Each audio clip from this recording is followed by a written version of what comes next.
그러면 이제 어떠한 기능과 성능이 다른지 한번 살펴보도록 하겠습니다. 갤럭시 워치 액티브 1이 S10 출시와 함께 같이 출시를 했죠. 그리고 이제 갤럭시 액티브 2 같은 경우는 노트 10 출시와 함께 나왔는데 갤럭시 워치 액티브 1이 나오고 나서 바로 6개월이 지난 시점에 2가 나오는 거 조금 없지 않아 빠른 감이 있었어요. 그런데 이제 갤럭시 워치 액티브 1에서 이거는 좀 있었으면 좋겠는데 하는 기능이 액티브 2에 다 들어가 있어서 1에서 액티브 2로 넘어가시는 분들도 크게 만족감이 있을 것 같습니다. 자, 일단 다시 한번 말씀을 드리겠습니다. 지금 보시는 게 갤럭시 워치 액티브 1 40mm 알루미늄 실버 색상입니다. 지금 보시는 게 갤럭시 워치 액티브 2 44mm 스테인리스 골드 색상입니다. 가까이에서 한번 보여드리겠습니다. 가까이에서 보시면은 화면 크기 차이는 이제 물론 R 크기가 달라서 화면 크기는 갤럭시 워치 액티브가 훨씬 큰데 베젤을 보시면은 갤럭시 워치 액티브 2가 액티브 1보다 베젤이 조금 더 얇아진 것을 확인하실 수 있습니다. 제가 이제 액티브 2 알루미늄 재질을 봤는데 알루미늄 재질은 액티브 1과 외관상으로는 크게 다를 게 없었습니다.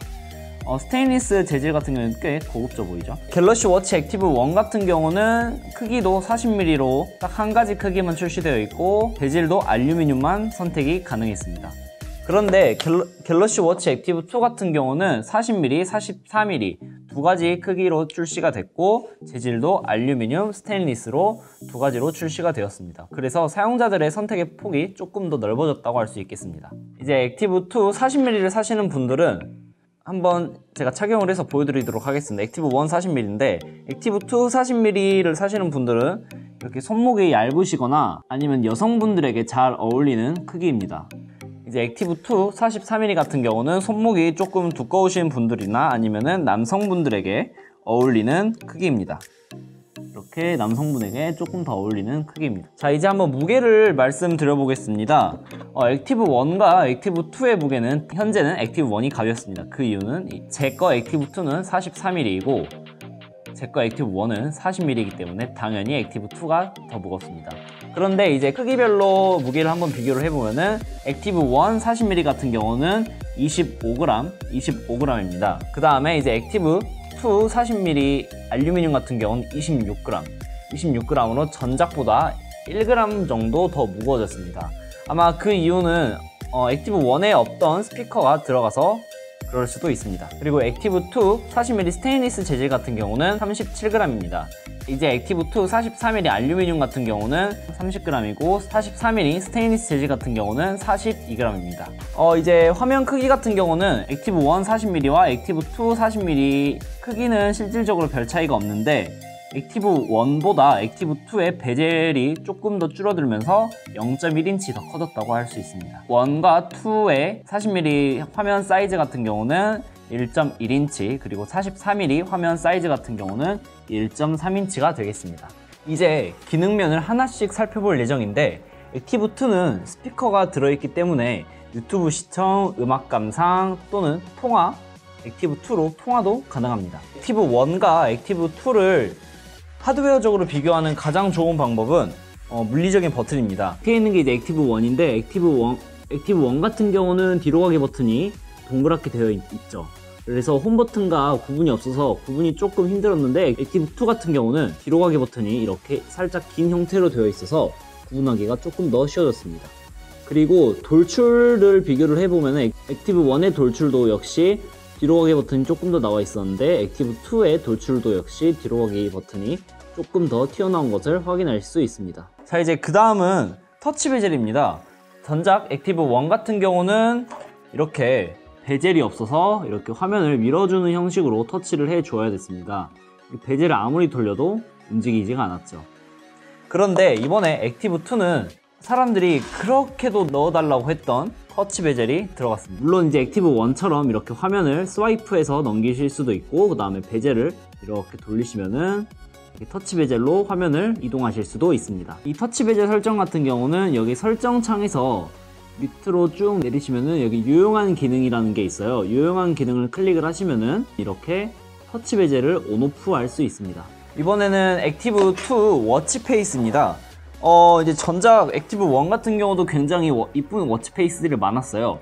그런데 이번에 액티브 2 워치페이스 같은 경우는 이렇게 자신의 오늘 스타일에 맞춰서 워치페이스를 개인 커스텀 하실 수도 있고, 이렇게 기본 워치페이스가 굉장히 다양해져서 저같이 선택장애 있는 사람들은 조금 힘들 것 같습니다. 사람이 입는 옷은 매일매일 다른데 이제 그 옷에 따른 커스텀을 하기 위해서는 핸드폰에 갤럭시 웨어러블 앱을 키셔서 워치페이스 시계 화면으로 들어가신 다음에 여기 워치페이스를 보시면은 마이 스타일 워치페이스라고 있을 거예요.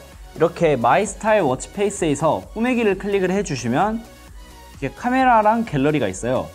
뭐 예를 들어서 현재 제가 입은 옷이 이 옷이니까 이 옷을 이렇게 촬영을 한 다음에 그리고 나서 확인을 눌러주시고 지금 이렇게 보이시는 화면에서 그 사이즈를 조정을 해주시면은 이렇게 자동으로 밑에 보시면 워치페이스가 제가 입고 있는 옷의 색상에 다른 디자인의 워치페이스가 여러 가지가 이렇게 생성이 됩니다. 그러면 이거를 클릭을 하면은 바로 갤럭시 워치 액티브로 적용을 하실 수 있습니다. 그 다음에는 이제 빅스비입니다. 갤럭시 워치 액티브 1도 이번에 업데이트가 되면서 뉴 빅스비가 들어갔는데 이 갤럭시 워치 액티브 2 같은 경우도 역시 뉴 빅스비가 탑재되어 있습니다. 빅스비가 워치에 꼭 들어가야 되는 이유 중에 하나가 바로 다양한 컨트롤을 할 수 있다는 겁니다. 갤럭시 워치 액티브 같은 경우는 물론 이제 워치 중에서 43mm 조금 크긴 하지만 그래도 스마트폰보다 화면이 작아서 터치하거나 아니면 뭐 다양한 기능을 하기에는 조금 부족한 감이 있습니다. 그래서 이제 빅스비를 이용을 하시면은 이제 그러한 마이너스적인 요소가 이제 빅스비가 플러스로 채워줘서 아주 굉장히 좋습니다. 예를 들어서 워치에서 밝기를 조절을 한다고 해도 이렇게 상단바를 내려서 밝기를 클릭을 해서 이렇게 조절을 하셔야 되는데 빅스비를 이용을 하신다면은 그냥 바로 빅스비 버튼을 눌러서 밝기 5로 설정해줘. 지금도 밝기가 5로 설정돼 있어요. 이렇게 빅스비를 이용을 해서 밝기나 뭐 다양한 기능을 터치를 하지 않고 조절을 하실 수 있습니다. 이제 뉴 빅스비에서 가장 많이 쓰는 기능 중에 하나가 전화 기능인데요. 빅스비를 호출을 시킨 다음에 누구에게 전화해줘 라고 하면은 바로 전화가 걸리고 이제 워치를 통해서 통화를 할 수 있기 때문에 아주 편리합니다. 갤럭시 워치 액티브 2 같은 경우는 사실 블루투스 모델이랑 LTE 모델이랑 별 차이가 없어요. 그 이유가 뭐냐면은 이번에 블루투스 모델이 CMC 기능이 들어갔어요. CMC 기능이 뭐냐면은 핸드폰이 굳이 내 옆에 있지 않아도 태블릿이나 워치 그러한 기기들이 핸드폰과 연결되어 있지 않아도 삼성 계정으로 연동되어 있는 디바이스라면 다른 핸드폰이나 다른 디바이스에서 전화나 문자를 주고받으실 수도 있습니다. 제가 이제 CMC 기능을 보여드리려고 몇 번 시도를 해봤는데 노트 9에도 CMC 기능이 탑재가 되었어요. 근데 약간 반쪽짜리 같은 느낌이 드는 게 아직은 갤럭시 워치 액티브 2랑 노트 9이랑 CMC 기능이 지원이 되지 않는 것으로 확인되었습니다. 아마 이거 같은 경우는 나중에 업데이트를 통해서 추가될 것 같습니다. 이제 그 다음은 운동 기능입니다. 이제 물론 갤럭시 워치 액티브 1 같은 경우도 굉장히 다양한 운동 기능이 측정이 가능했습니다.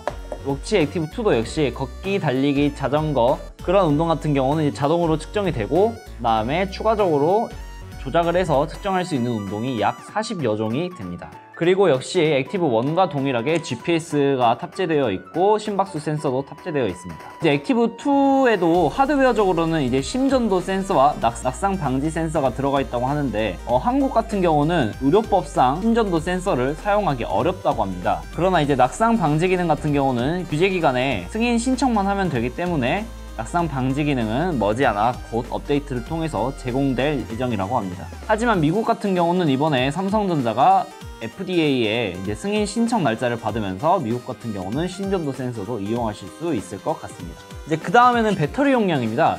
액티브 1 같은 경우는 배터리 용량이 230mAh로 이제 액티브 1을 사용했던 제 사용 패턴은 AOD를 키지 않고 밝기는 자동 밝기로 해놓은 상태에서 모든 알림을 받고 그 다음에 심박수 센서는 항상 체크하는 걸로 해서 사용을 했을 때 배터리 사용 시간은 약 1일 2시간 즉 24시간에서 26시간 정도 실사용 타임이 나왔습니다. 그런데 이번에 갤럭시 워치 액티브 2 같은 경우는 40mm, 44mm 전작보다 배터리 용량이 향상되었습니다. 40mm 같은 경우는 알루미늄, 스테인리스 구분 없이 247mAh로 평균 43시간, 최대 95시간 정도 사용하실 수 있다고 합니다. 물론 사용자의 사용 패턴에 따라서 달라질 수는 있습니다. 43mm 같은 경우도 알루미늄, 스테인리스 구분 없이 배터리가 340mAh가 들어가 있고 평균 사용시간은 60시간 정도, 그 다음에 최대 사용시간은 131시간 정도 사용 가능하다고 합니다. 배터리 이야기가 나와서 그런데 현재 제 갤럭시 워치 액티브 2 배터리 같은 경우는 지금 여기 보시면은 34%가 남으신 것을 볼 수 있습니다. 34%에서 배터리가 얼마나 가는지를 한번 이제 체크를 해보면은 약 15시간 정도 배터리가 사용 가능하다고 나와 있습니다. 이제 마지막으로 액티브 2의 가격을 한번 말씀드리겠습니다. 40mm 알루미늄 모델 같은 경우는 299,200원, 299,200원이고 43mm 알루미늄 모델 같은 경우는 339,900원, 339,900원이고 40mm 스테인리스 모델 같은 경우는 399,300원, 399,300원이고 마지막으로 43mm 스테인리스 모델 같은 경우는 44만원이 되겠습니다. 액티브 2의 이슐랭 점수를 한번 매겨보도록 하겠습니다. 갤럭시 워치 액티브 2의 40mm, 43mm 알루미늄 모델 이슐랭 점수입니다. 알루미늄 모델 이슐랭 점수는 별 5개 만점에 4.5개를 드리고 싶습니다. 그 이유는 이제 스테인리스보다 가격이 약 10만원 정도 저렴하고 그뿐만 아니라 액티브 1에서 아쉬웠던 부분, 즉 액티브 1에서 없던 터치 베젤과 스피커가 이제 액티브 2에서는 다 들어가 있고 그뿐만 아니라 이제 CMC 기능도 추가가 돼서 굳이 LTE가 아니어도 통화가 단독으로 가능하기 때문에 4.5개를 드렸습니다. 그리고 이제 제가 지금 차고 있는 40mm, 43mm 스테인리스 모델 같은 경우는 별 5개 만점에 3.5개를 드리고 싶습니다. 그 이유는 10만원 정도 더 비쌉니다. 알루미늄보다 10만원 정도 가격이 더 나가는데 재질 하나만 다를 뿐인데 무게도 더 무겁고 그리고 가격도 10만원 정도 더 비싸고 기능은 똑같은데 약간 그 두 가지 단점이 있어서 알루미늄 모델보다 점수를 조금 더 낮게 주었습니다. 네, 이렇게 이제 언박싱 영상 그리고 간단 리뷰 그 다음에 이슐랭 점수까지 보셨는데 LTE 모델은 언제 나올까 많이들 궁금을 하실 건데 LTE 모델 같은 경우는 10월 중 출시가 된다고 합니다. 만약 궁금하신 점이 있다면 아래에 댓글을 남겨주시면 제가 친절히 답변해 드리도록 하겠습니다. 만약 오늘의 영상이 도움이 되셨거나 유익했다면 구독과 좋아요 눌러주시고 알람 설정까지 해주시면 감사하겠습니다. 아마 다음 영상은 갤럭시 홈 미니 관련 영상 아니면은 갤럭시 워치 액티브 2를 사신 분들이 꼭 설정해야 될 기능 또는 꿀팁들을 알려드리는 영상으로 다시 찾아오도록 하겠습니다. 지금까지 이슐랭의 최연서였습니다. 그럼 안녕! 구독 눌러주세요!